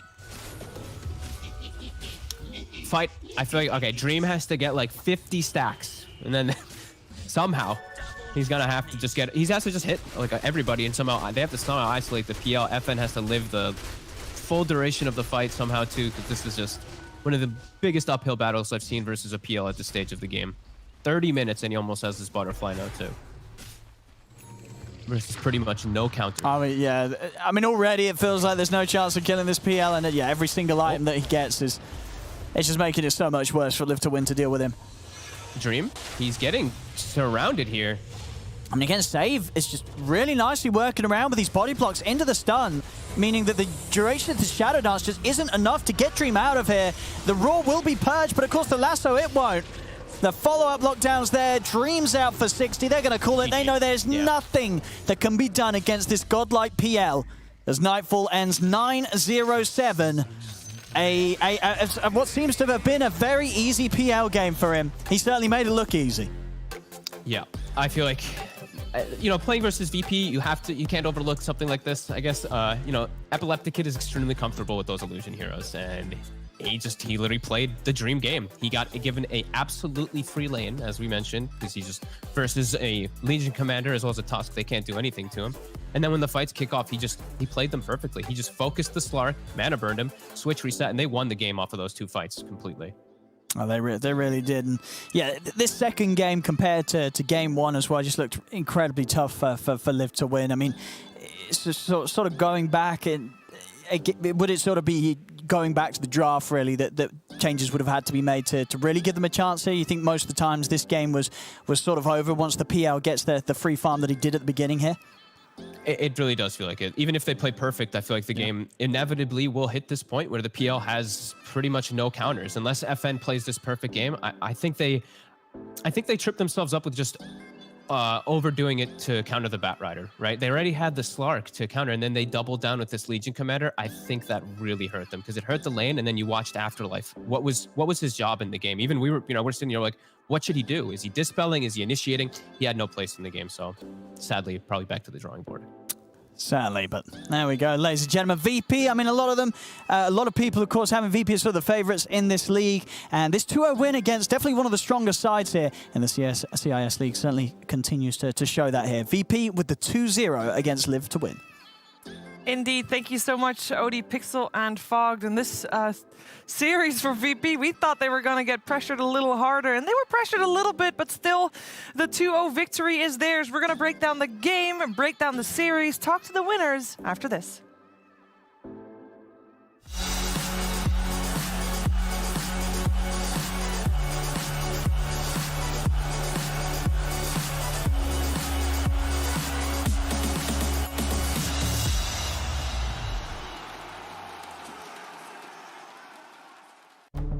With the right CPU, you can turn any game from familiar to phenomenal. Unleash the potential in all your gaming with Intel 10th Gen processors. With its optimal balance of threads, cores, and frequency to deliver elite real-world performance, only Intel can bring Marvel's Avengers to life with in-game PC optimizations. Supercharge your Marvel's Avengers experience with Intel Core i5, i7, and i9 processors.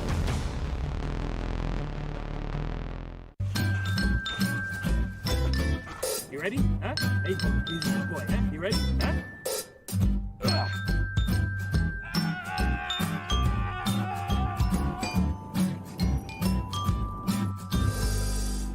Start your esports career now at play.eslgaming.com. What's your style?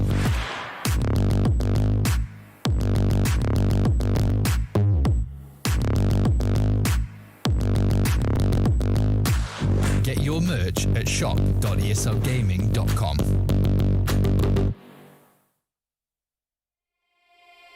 No, I can't remember the last time that I really felt fine.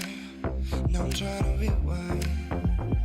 Cause lately, I've been feeling kinda hazy, like I'm stuck in a daydream, and you're not here to save me. Down and out, I hit the floor. All is fair in love and war, but I can't do this anymore, no, no. So, take me to a place I know, somewhere I can feel my soul. Lately I'm skin and bone, so hollow. I've never felt so alone. Need you more than you know, 'cause baby, you feel like home.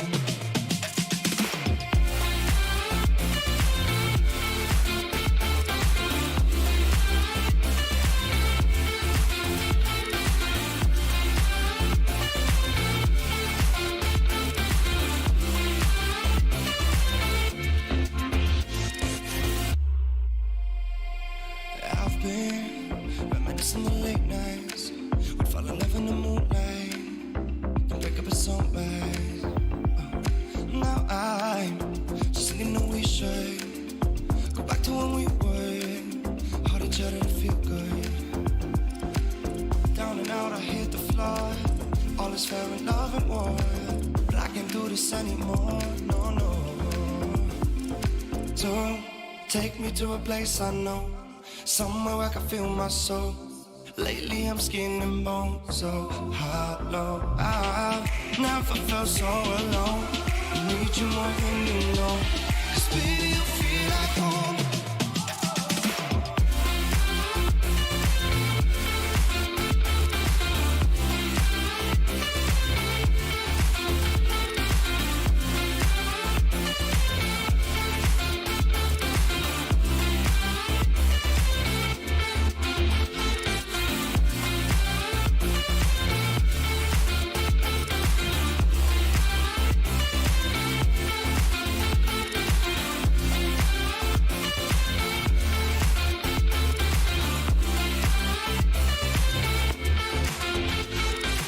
soon. Take me to a place unknown, somewhere I can feel my soul. Lately I'm skin and bones, so hollow. I've never felt so alone. I need you more than you know, 'cause baby you feel like home.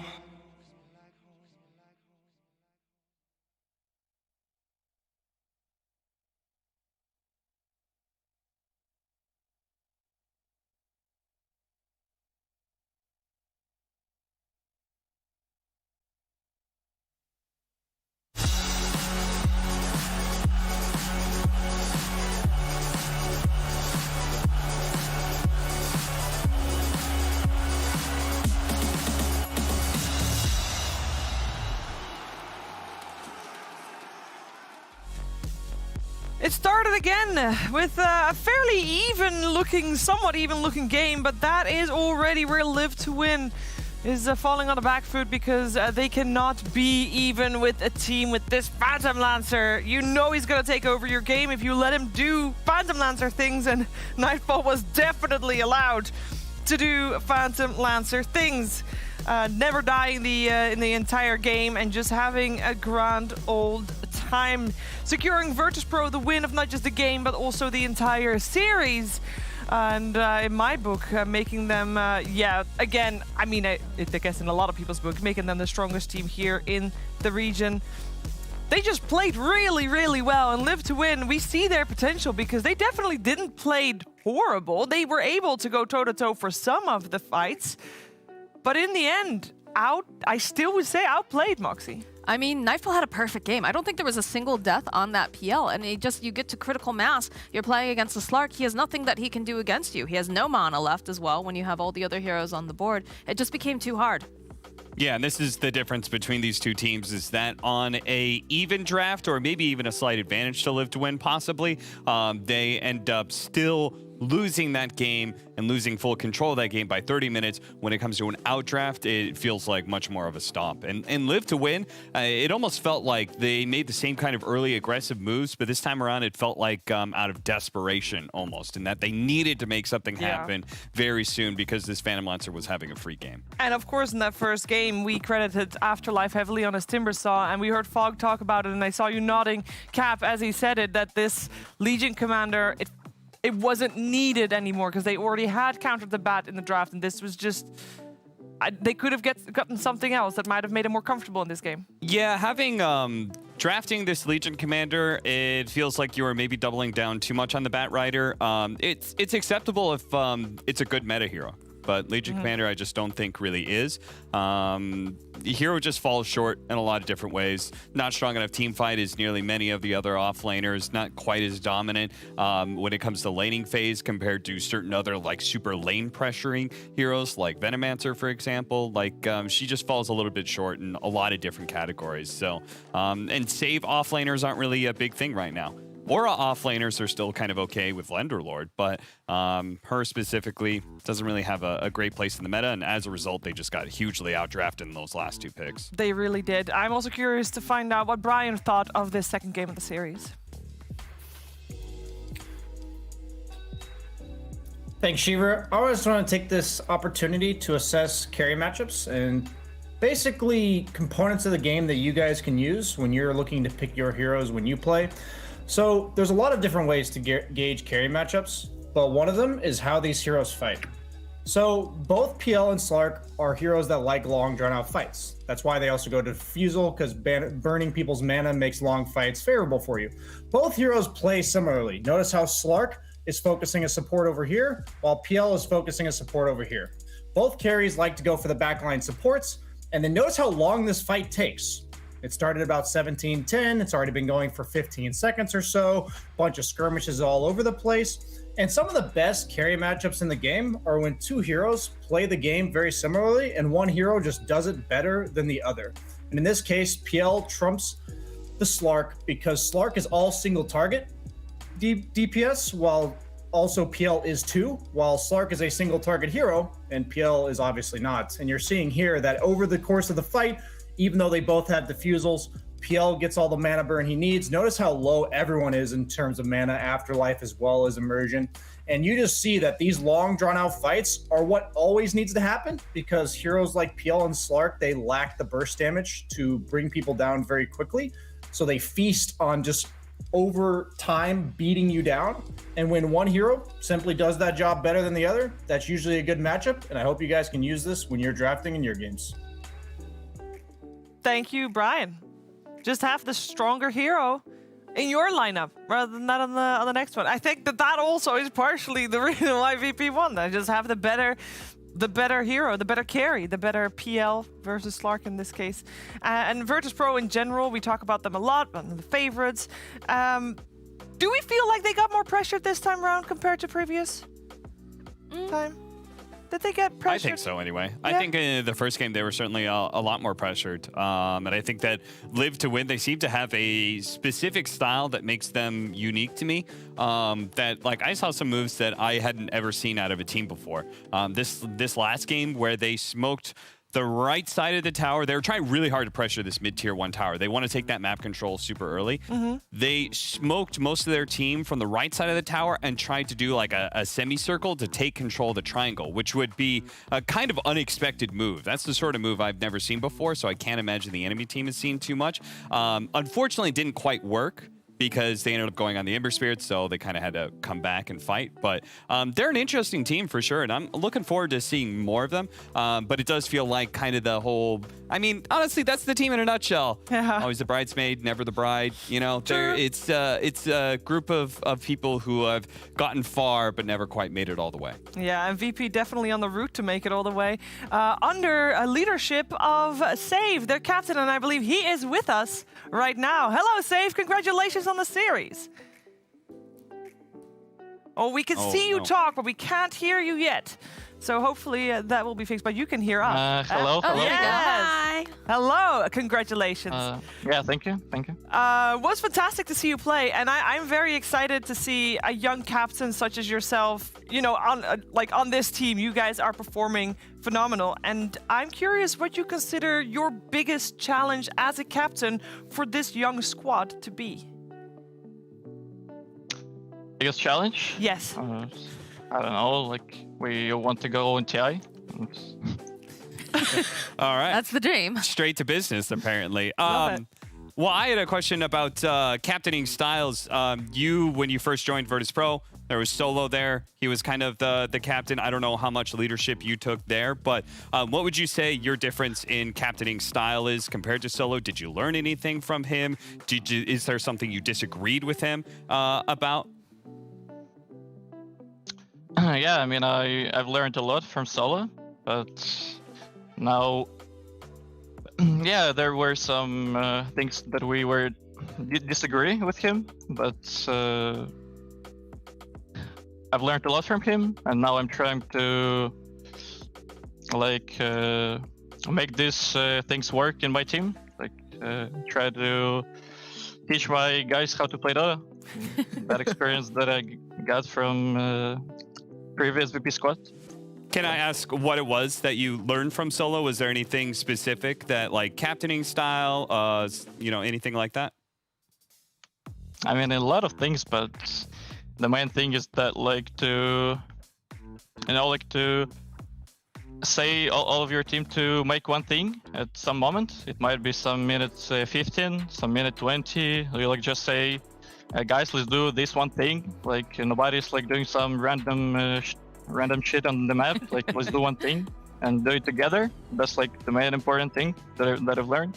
And, like, so your team can work as like one fist, you know. Okay, that's a valuable lesson. I like that. Yeah, that's very smart. First off, you want to hide that board in the background. I noticed that T-Gov has been creeping on your strats there, but you mentioned working as a team.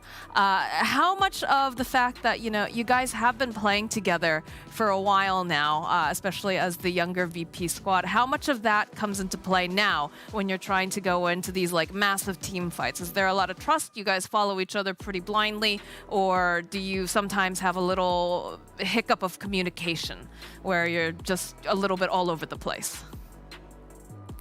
I mean, I think we understand each other very well, but of course, sometimes we We might discommunicate or stuff, but we're working on it and trying to get better. Yeah.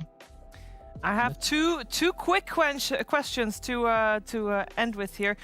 One is, during the draft, you're the captain. Do you call all the shots? Like, are you an iron fist type of drafter, or do you let your team say kind of what they feel comfortable with playing? Every time I ask my guys when it's like their pick. For example, my offlaner or carry mid, of course, I ask every time.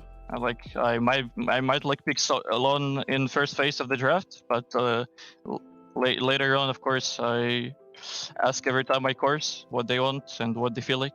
Yeah. Sounds like a good balance. And my final question is regarding the series that you just played. I'm curious from your perspective. 2 games where both of you obviously successful. Did you feel like you outdrafted Live to Win in both games? No, actually, I think we drafted really bad and we played really bad in both games.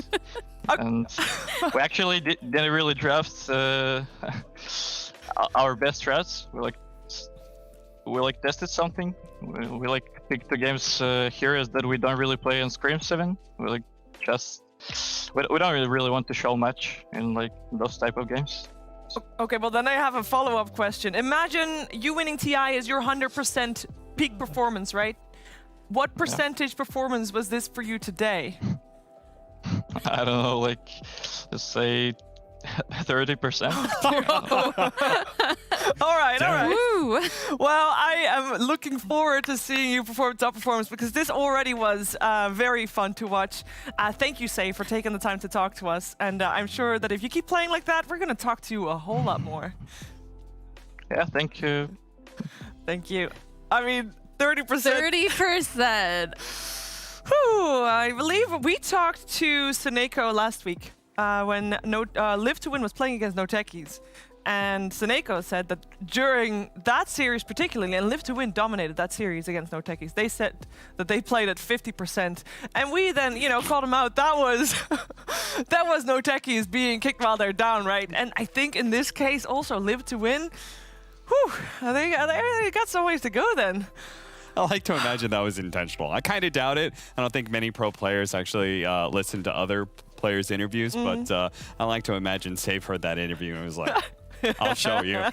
I'll show you what it means to really play at low power here. That's super impressive. He seems mega confident. He does. My goodness. That's very scary. I don't. In a good way. That's good, though. It's scary because I thought they played pretty well. Yeah. 30%. Feel like we played pretty bad. Their drafts were bad. What? Draft wasn't quite good. And also, he just straight up said that we're hiding stuff. Yes. Yeah, we're not. He literally straight up. We don't want to show our real good strategies against trash like this. That's what it felt like.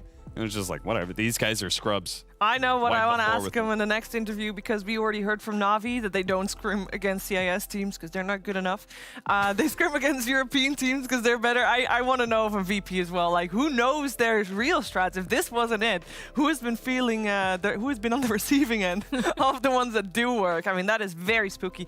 Take a quick look at the standings. I believe to see Virtus Pro topping the charts because they have won every series so far. This was their second one, and they look on fire. And here we have them. It's not updated yet, but they will tie Navi there.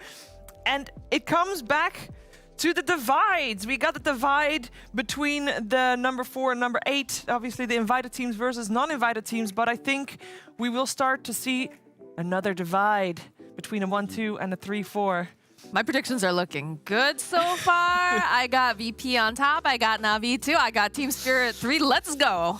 You just slow your roll there, Moxie, all right? We have yet to see Spirit really face anybody real tough, all right? Would you consider, because we are going to see Team Spirit in our next series, they're facing Empire. I think that is a test for both of them, actually, because Empire has only matched up against Decider teams and the one other series, which was against VP. They lost to VP. Yeah, they lost to VP. Okay. you stomp some decider teams, and like they actually beat some pretty good teams, including teams that are actually here in the upper division. And then you lost to VP. There's a pretty big gap, I think, where you could be anywhere in that area. So I don't know. I think it'll be a fun series. It will be a fun series, or I hope it will be a fun series anyway. And if you want to find out if it will be a fun series, you got to wait a little bit because we have set starting times for these things. The start time for our next game is at 1800, which means we'll be back in around 30 minutes from now for more Dota 2 action for the ESL Dota 2 DPC for CIS Upper Division.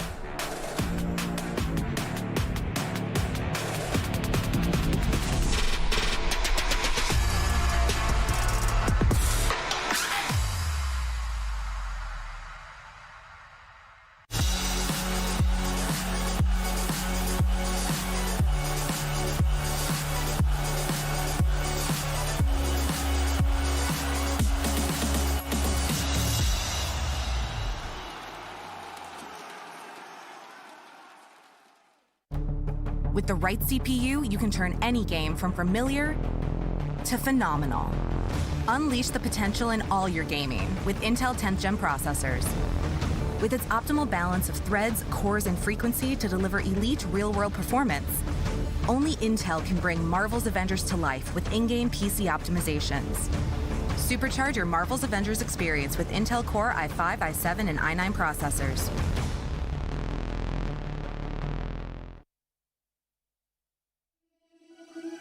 Seeing the stars reminds me of you. Oh, oh, oh. You left me with scars, but I know that one day you'll see it through. You give me air to breathe, you give me light to see. Oh, when things are out of reach, you bring them back to me. Back to me. You see it through. You see it through. You see it through. You see it through.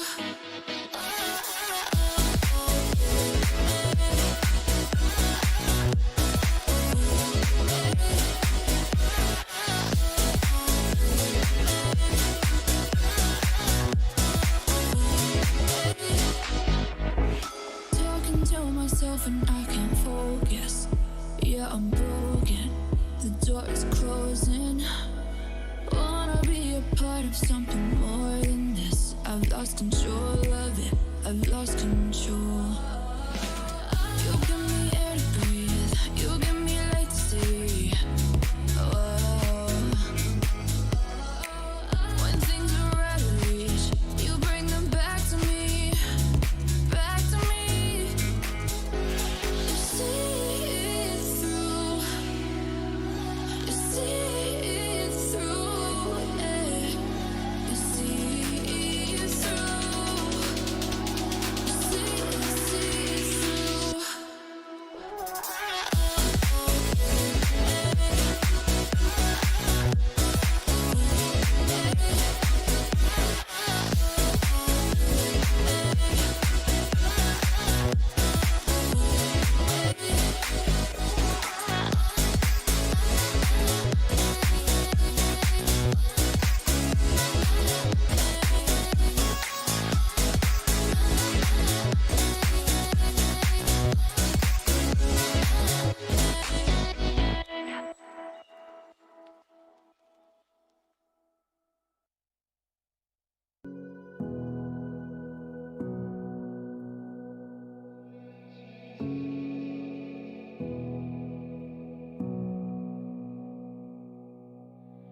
Sitting on a bench, waiting for the time to pass, dreaming of what happens next.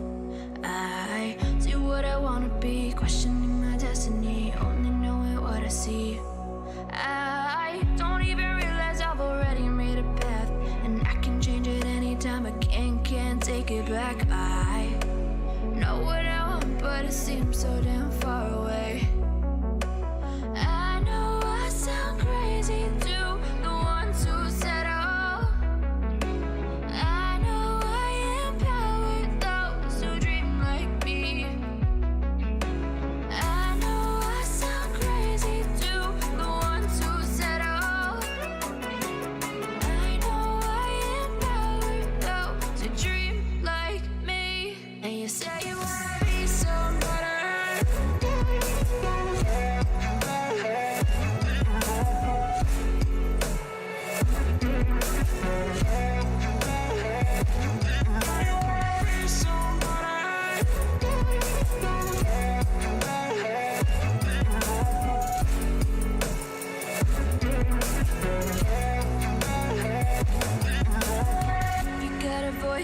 better use it.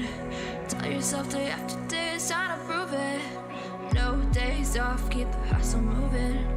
Wanna see you be what you want it to be, prove it. I know I sound crazy to the ones who said all.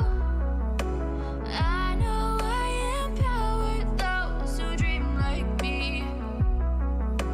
I know I sound crazy to the ones who said all. I know I empower those who dream like me. And you say you wanna be somebody.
I see the colors of your soul, and I recognize every single line, every single roadblock. We are two hearts that beat in time. In the towers looking down all night, blocking out the sun that we need. Maybe we can change our stripes and colors. You're the only one I see. And I take it all or nothing at all. Driving through the night till I'm at your door. Go outside, stay up all night. And I take it all or nothing at all. Driving through the night till I'm at your door. Go outside, stay up all night. Sleep through the sunrise.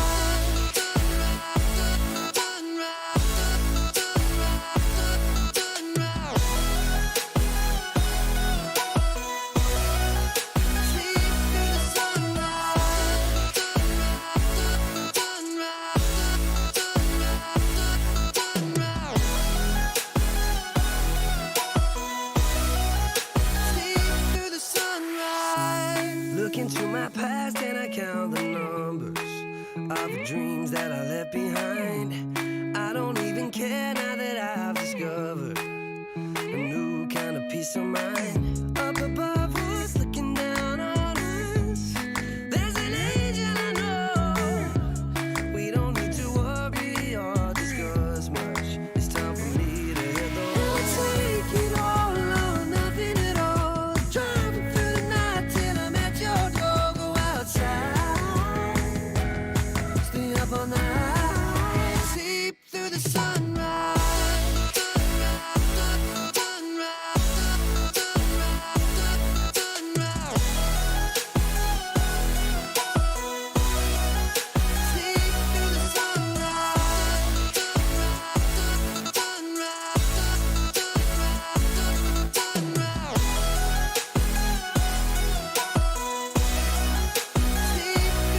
And I take it all or nothing at all. Driving through the night till I'm at your door. Go outside, stay up all night. And I take it all.